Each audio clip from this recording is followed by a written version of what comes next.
वाल्मीकि गुरुदेव के पद पंकज सिरना, सुमिरे मात सरस्वती, हम पर हो सहाय। मात पिता की वंदना करते बारंबार, गुरुजन राजा प्रजाजन, नमन करो स्वीकार। सदाशिव बाबा की जय, महाप्रभु श्री रामलाल जी महाराज की जय, आनंद कंद सतगुरुदेव भगवान की जय, कृष्ण कन्हैया लाल की जय, वंशी वारे की जय, माँ राधा रानी की जय। जय गुरुदेव, जय प्रभु जी की, राधे राधे, जय श्री कृष्ण। श्री सिद्ध गुफा सवाई धाम की जय। लल्ला व्यवस्थापक तो मैं ही हूँ, लल्ला व्यवस्थापक तो मैं ही हूँ। आराध्य युवराज श्री चंद्रमोहन जी महाराज की उत्तर प्रदेश की औद्योगिक नगरी जनपद कानपुर शहर और कानपुर देहात पर विशेष कृपा रही है। सारे कानपुर मंडल के आदरणीय हमारे गुरु भाई बहन भी उसी कृपा की पात्रता बनाए रखने के लिए मासिक सत्संग तो करते ही हैं, वार्षिक योग साधना शिविर का आयोजन भी प्रत्येक वर्ष करते हैं। एवं उस योग साधना शिविर में उच्च कोटि के ध्यानाभ्यासी साधक, विलक्षण यौगिक प्रतिभा के धनी विद्वानों द्वारा यौगिक प्रवचनों का कार्यक्रम तथा शस्त्र लेने की अमर निधि, जीवन तत्व साधन एवं सूत्र नीति, जल नीति और दुग्ध नीति की क्रियाएं निःशुल्क सप्रेम दीक्षा सिखलाई जाती हैं। इस पथ के जिज्ञासु साधक पर बहुत प्रभाव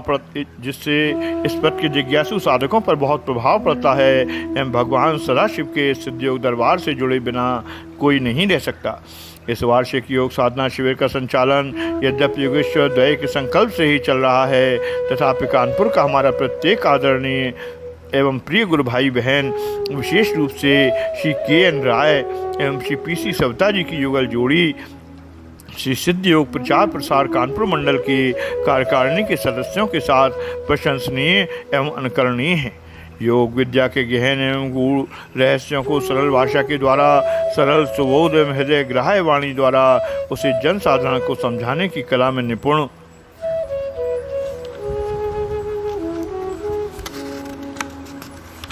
योगाचार्य श्री डॉक्टर चंद्रहास जी शर्मा, दिल्ली वाले प्रयाग के योगाचार्य श्री जनार्दन पांडे जी एवं कालपी के परम योग योगाभ्यासी साधक एवं पूर्व प्रधानाचार्य श्री चंद्र किशोर दुबे जी अपने घनिष्ठतम मित्र श्री वीरेंद्र सिंह जी के साथ, जो कानपुर मंडल के योग साधना शिविर को उत्तम दशा एवं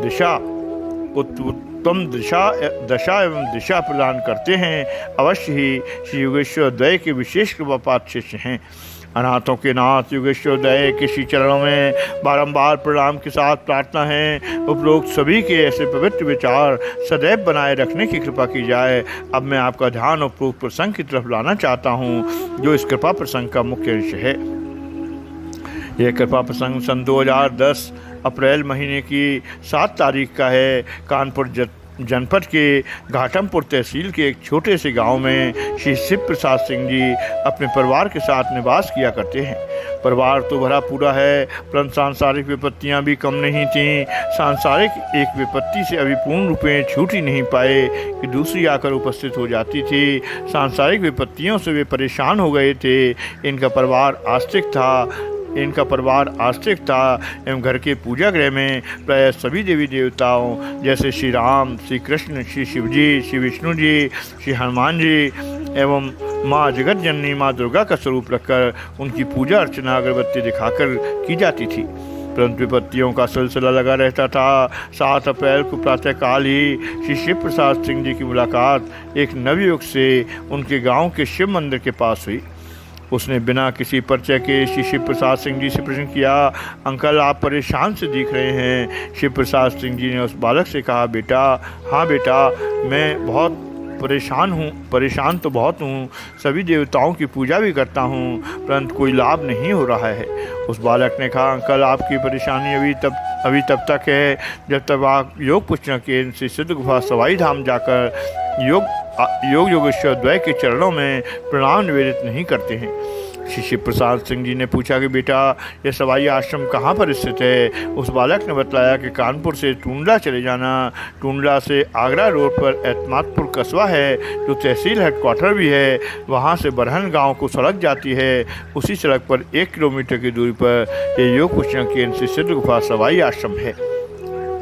वहीं योगेश्वर महाप्रभु श्री रामलाल जी महाराज की तपस्थली है एवं एक गुफा बनी हुई है जो श्री सिद्ध गुफा के नाम से बहुत प्रसिद्ध है। अगले दिन अर्थात 8 अप्रैल 2010 को शिष्य प्रसाद सिंह जी नित्य क्रिया से निवृत्त होकर स्नान किए। उसके बाद अपनी दिनचर्या के अनुसार घर में विराजमान देवी देवताओं का पूजन किए एवं सिर्फ चाय पीकर घर से चल दिए, इस प्रतिज्ञा के साथ कि जब तक श्री सिद्ध गुफा में उस विराजमान भगवानों को मैं प्रणाम नहीं कर लूँगा, भोजन नहीं करूँगा। वे रिक्शा, टेम्पो, ट्रेन इत्यादि से चलकर करीब रात को 9 बजे एतमादपुर पहुँचे। एतमादपुर पहुँचने पर इन्हें आश्रम का पता तो लग गया कि आश्रम इसी बरहन वाली रोड पर 1 किलोमीटर आगे बाईं तरफ स्थित है, पर उस समय इनको वहाँ जाने का कोई साधन नहीं मिला। 10-15 मिनट तक ये उसी एतमादपुर चौराहे पर खड़े होकर आश्रम जाने के लिए सवारी का इंतजार करते रहे, सोचते रहे क्या किया जाए। और प्रेरक गुरुदेव की कृपा से उनके मन में भाव आया पैदल ही चला जाए। करीब रात 9:45 बजे वे श्री सिद्ध गुफा सवाई आश्रम के मेन गेट पर पहुंच गए। आश्रम के गेट पर पहुंचते ही उन्हें एक औसत करके धोती कुर्ता धारे, हाथ में छड़ी लिए हुए सफ़ेद दाढ़ी वाले मनुष्य मिले। उस समय रात के समय उस सफ़ेद दाढ़ी वाले महात्मा जी ने अपने बाएं हाथ इनके कंधे पर रखा और आश्रम की तरफ बढ़ते हुए बोले, वह गौशाला बनी है, यहाँ हाथ पैर अच्छी प्रकार से धो लो। ये जब तक हाथ पैर धोकर आए तब तक वो महात्मा वहीं बाथरूम के गेट के सामने खड़े थे। पुनः इनके कंधे पर हाथ रखते हुए आगे बढ़े एवं आटा चक्की के पास नीम के पेड़ के नीचे खड़े होकर बोले, जहाँ पंगल बैठी है वहीं भोजनालय है, जाकर भोजन कर लो। शिष्य प्रसाद जी ने प्रश्न किया, यहाँ आश्रम पर व्यवस्थापक कौन है? उस महात्मा जी ने कहा, व्यवस्थापक तो मैं ही हूँ। शिष्य प्रसाद सिंह जी ने कहा, व्यवस्थापक जी आपसे कुछ बात करना है। उन्होंने कहा, इस समय भोजन करके सो जाओ, सवेरे बात करेंगे। उस समय भोजन करके सो जाओ, सवेरे अपन बात करेंगे। शिष्य प्रसाद सिंह जी व्यवस्थापक महोदय जी की आज्ञा से उधार कर भोजन किए एवं गुफा के सामने नीम के द्वय पेड़ के बगल के कमरे के बाहर बने फर्श पर सो गए। प्रातःकाल करीब 5:15 बजे उठे एवं शौचालय से निवृत्त होकर स्नान किए एवं आश्रम पर उपस्थित किसी भाई से पूछे कि व्यवस्थापक जी का कमरा कहाँ है। वह हमारा गुरु भाई कहा कि चलिए आपको व्यवस्थापक जी का कमरा दिखला देता हूँ। वह उनके साथ गया एवं हमारे परम आदरणीय गुरु भाई ब्रह्मचारी श्री दासलाल जी की निवास स्थान दिखाकर आश्रम की किसी अन्य सेवा के लिए कहीं अन्यत्र चला गया। शिष्य प्रसाद सिंह जी ने बताए गए व्यवस्थापक जी के कमरे में प्रवेश किया तो वहां पाया कि आदरणीय हमारे गुरु भाई ब्रह्मचारी दासलाल जी अपने आसन पर विराजमान थे एवं उनके सम्मुख 3-4 योग जिज्ञासु बैठे हुए थे एवं वे उनसे बात कर रहे थे। शिष्य प्रसाद सिंह जी ने उनको हाथ जोड़कर प्रणाम निवेदित किया। उन्होंने आशीर्वाद दिया। थोड़ी देर कमरे में खड़ा रहकर वो बाहर आ गया एवं आश्चर्य में पड़ गया कि रात में जो महापुरुष मिले थे वो तो कह रहे थे कि मैं व्यवस्थापक हूँ। यह भाई बता रहा है कि मैं व्यवस्थापक हूँ, आखिर सत्य क्या है? वो इसी उद्वेग में थे कि हमारे आश्रमवासी गुरु भाई ने प्रश्न किया, भाई साहब यहाँ खड़े खड़े क्या सोच रहे हैं? उन्होंने सादरणीय भाई जी से निवेदन किया कि मैं व्यवस्थापक जी से मिलना चाहता हूँ एवं कुछ बात करना चाहता हूँ। हमारे उस भाई ने भी आदरणीय ब्रह्मचारी श्री दासलाल जी के कमरे की तरफ इशारा किया। श्री शिव प्रसाद सिंह जी ने कहा, भाई साहब मैं असली व्यवस्थापक जी से मिलना चाहता हूँ। उस आश्रम भाई ने कहा, मैं आपकी बात समझ नहीं पा रहा हूँ, कृपया विस्तार से बतलाने की कृपा की जाए। श्री शिव प्रसाद सिंह जी के मुख से पूरा प्रसंग सुनने के बाद हमारे आश्रमवासी वे गुरु भाई समझ गए कि ये किस व्यवस्थापक की बात कर रहे हैं। अब आप भी समझ गए होंगे कि जिस व्यवस्थापक की बात कर रहे हैं वे काल चक्र, योग चक्र एवं जग चक्र को एक साथ चलाने वाले त्रिजग पावन परम योग योगेश्वर हमारे आराध्य देव श्री सद्गुरुदेव चंद्र मोहन जी महाराज जी हैं। उनका आशय समझकर हमारे आश्रमवासी वे गुरु भाई जिन्हें सिद्ध सेवित श्री सिद्ध गुफा के अंदर ले गए, श्री सिद्ध गुफा में विराजमान श्री गुरुदेव के स्वरूप को देखकर श्री शिव प्रसाद सिंह जी ने सादर चरण स्पर्श कर उन्हें प्रणाम किया। उसके बाद उन्होंने आश्रमवासी भाई से कहा, इनके कमरे में हमको लेकर चलो। श्री भाई जी उन्हें गुरु भवन में ले गए। वहाँ चारपाई पर आराध्य देव जी का स्वरूप देखकर श्री शिव प्रसाद सिंह जी ने प्रश्न किया, ये व्यवस्थापक जी आखिर इस समय कहाँ हैं।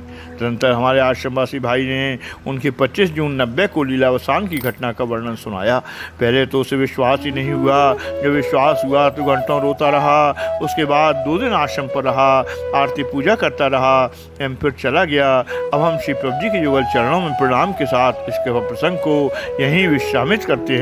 सारे जग को यही नचाते, सारे जग को यही नचाते, तुमको यही नचाएंगे। वैसे ही नाचोगे लाला जैसा गुरुजी नचाएंगे, वैसे ही नाचोगे लाला जैसे गुरुजी नचाएंगे। महाप्रभु श्री रामलाल जी महाराज की जय।